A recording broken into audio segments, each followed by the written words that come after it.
What up, what up? Welcome to the Hot Button. I'm your host, Isaac Lane, and we've got some breaking news. LeBron James, the human robot, the bicentennial man, one of the only athletes to strike fear into the heart of Father Time, goes down with what looks to be a serious injury. LeBron James has injured his ankle early in the game against the Atlanta Hawks. This injury could not have come at a worse time for the Los Angeles Lakers for a few reasons. Reason number one, the Los Angeles Lakers have been on a roll, I believe a 5-game winning streak since the All-Star break. LeBron James has been playing absolutely lights out. He was able to put up a 37-point performance against LaMelo Ball and the Charlotte Hornets. He is playing some of the best, arguably the best defense he's played in the last 7 or 8 years of his professional career.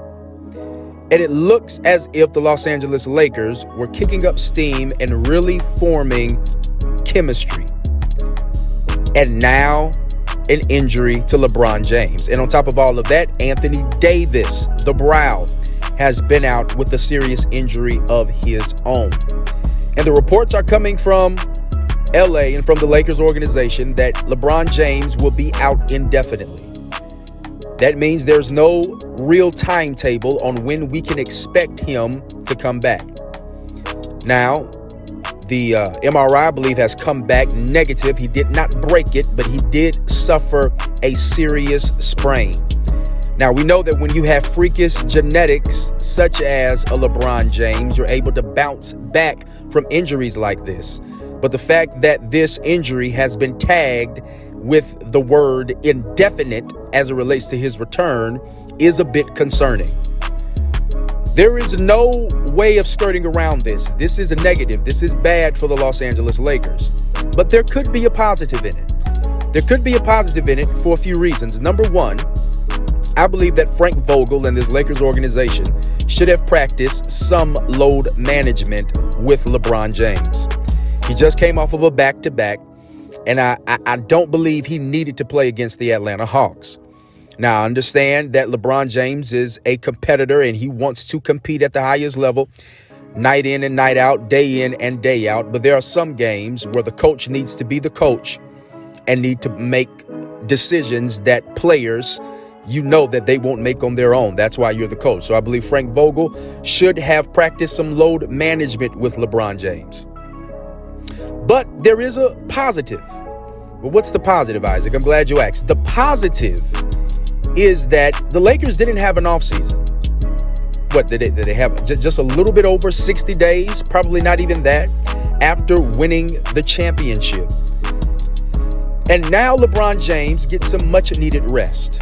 There is no need to rush him back. There is no need to rush Anthony Davis back. Anthony Davis should be back within the next 2 to 3 weeks.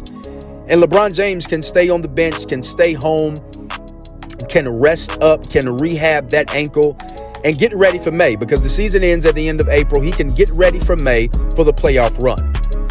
And so there is a plus that LeBron James gets some much needed rest. But the negative is, do the Lakers lose serious chemistry with him not being on the floor?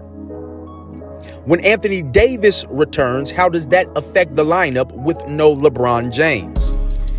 And at worst, I do believe that the Los Angeles Lakers can at least finish a few games above 500 without LeBron James, and they can survive this 2-week stretch. Hopefully that's all it is, without Anthony Davis. But there is trouble in Los Angeles. There is trouble in LA. There is trouble in Staples Center, because Anthony Davis is out and LeBron James is out. But I firmly believe that they will both be back in time for the playoff run. Let me know in the comments, do you think that the Lakers can keep it together with the offense that they have now without AD and without LeBron James?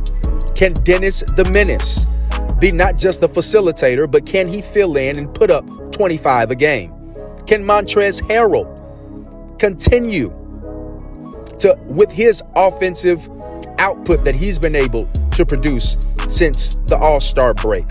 His minutes are going to go up. Dennis Schroeder is going to become the unquestioned floor general for the foreseeable future. And can the Lakers just keep this ship together, man? Can they keep it together until the brow and until the king return to the lineup? LeBron James suffers an injury for the 2021 season, and he is out indefinitely.